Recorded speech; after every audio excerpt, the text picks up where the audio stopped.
Bonjour, je m'appelle Jules Jasmin et je suis président de la Société touristique Centre-Alta. À cette assemblée annuelle 2011, la Société touristique Centre-Alta aimerait reconnaître les premières familles qui ont commandité des peintures murales à Légal. Nous reconnaissons Ronan Tullier, descendant direct de M. Gelot, fondateur de Légal, et les familles Letourneau et Chauvet. Sans ces familles qui ont démontré l'amour pour leur communauté et leurs ancêtres, ce projet n'aura pas vu le jour. Cette année, nous avons demandé à la ville de Légal de se déclarer la ville capitale mondiale des peintures murales par capita. Nous avons présentement 35 peintures murales pour 1200 habitants, qui fait une peinture murale par 34 habitants. Cette année, nous envisageons ajouter 10 autres peintures sur les murs de cette petite ville. Si nous réalisons cet objectif, ça fera une peinture murale par 27 habitants. Donc, grâce à vous et votre leadership, Légal pourra se déclarer avec confiance la capitale mondiale des peintures murales par capita. Félicitations et merci. En signe de notre appréciation, la Société touristique Centre-Alta a reproduit ce DVD en reconnaissance de votre leadership.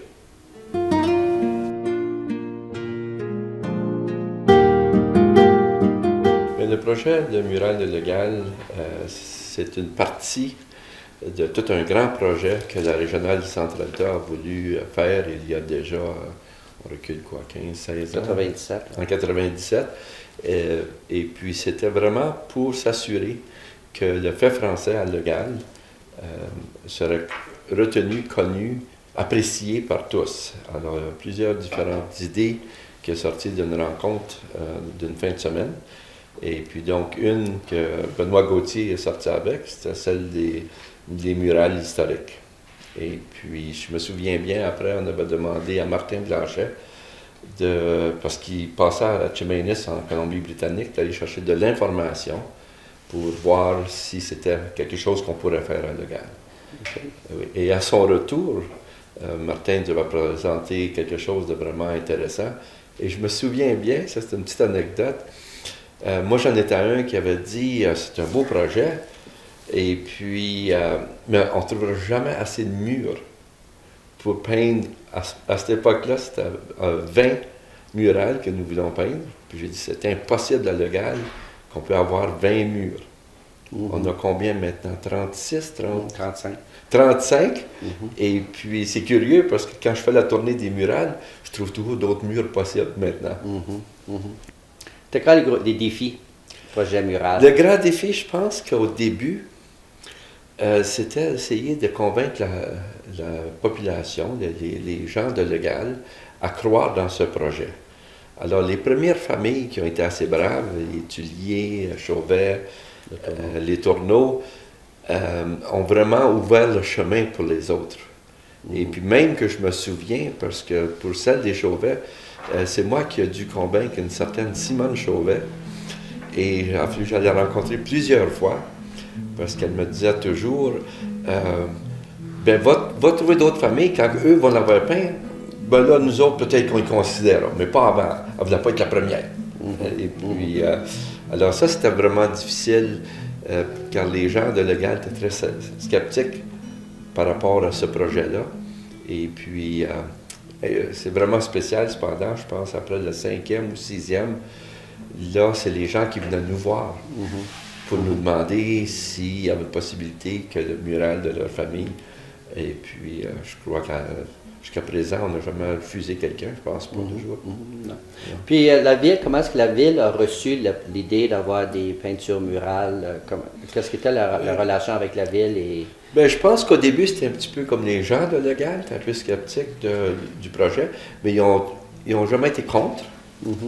Je pense qu'ils voyaient ça comme une possibilité, un bon potentiel. Mais ils ne mettaient pas tellement d'efforts au début parce que se demandait vraiment si ça allait avancer, si ça allait faire fureur ou bien que c'était pour tomber d'être au début. OK. Quel impact penses-tu que les peintures murales ont eu sur la communauté ensemble, dans l'ensemble? Qu'est-ce que tu crois a été l'impact des peintures murales de Légal? Oui. Je me souviens surtout de la réflexion que nous avions faite au début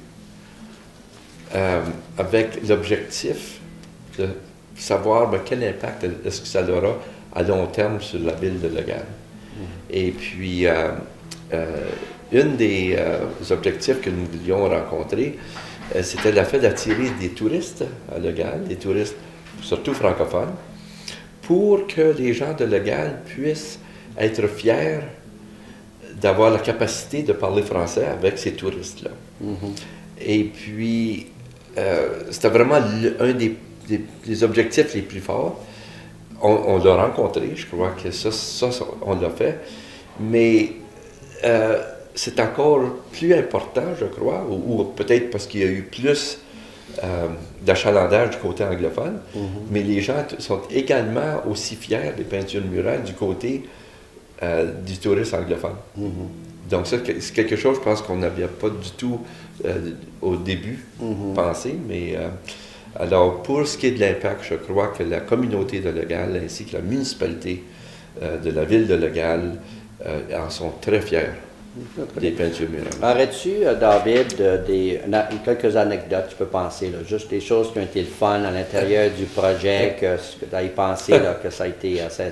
Bien, je pense que la meilleure anecdote, c'est celle de notre première murale, celle de Gelot Ménard, que nous voulions jouer en haut du centre culturel, car on l'a dévoilé le 26 octobre, et que la Halloween est le 31, donc on avait peur pour le vandalisme, que finalement il n'y a jamais eu, et qu'on avait joué en haut de la bâtisse, une bâtisse de 2 étages, et que, rendu presque là-haut, on l'a échappé.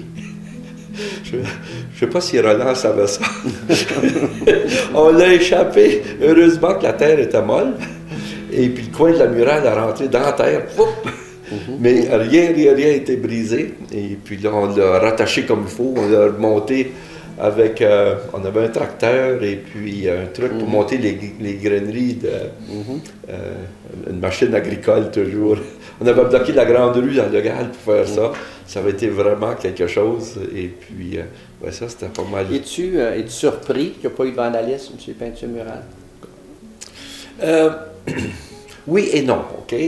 Je dis oui parce qu'au début, à l'époque, oui, c'était une de mes préoccupations, puis même qu'on avait mis du anti-graffiti sur les premières murales, parce qu'on craignait que ça allait avoir...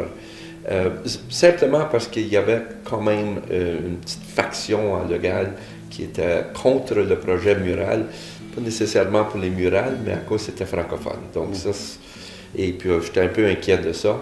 Je dis non, je n'étais pas surpris parce que je connaissais bien quand même les familles de Légal et la façon qu'on s'est pris à impliquer toutes les grandes familles et aussi le fait que dans presque toutes les murales, on a quelqu'un de la famille qui est peint. Donc, c'est vraiment toute une communauté qui est racontée sur ces murales-là. Donc, ils s'en sont fiers. Puis je pense que les jeunes même se disciplinent un à l'autre ou se polissent un à l'autre pour faire certain qu'il n'y a pas de vandalisme. C'est intéressant ça, David, parce qu'au point de vue international, les peintures murales, il n'y a pas de vandalisme. Et même, on lisait récemment que il y a des villes qui montent les peintures murales dans des endroits où il y avait beaucoup de vandalisme avant. Puis le vandalisme est coupé presque immédiatement. Alors, ce point de vue, c'est quelque chose, ça, c'est intéressant.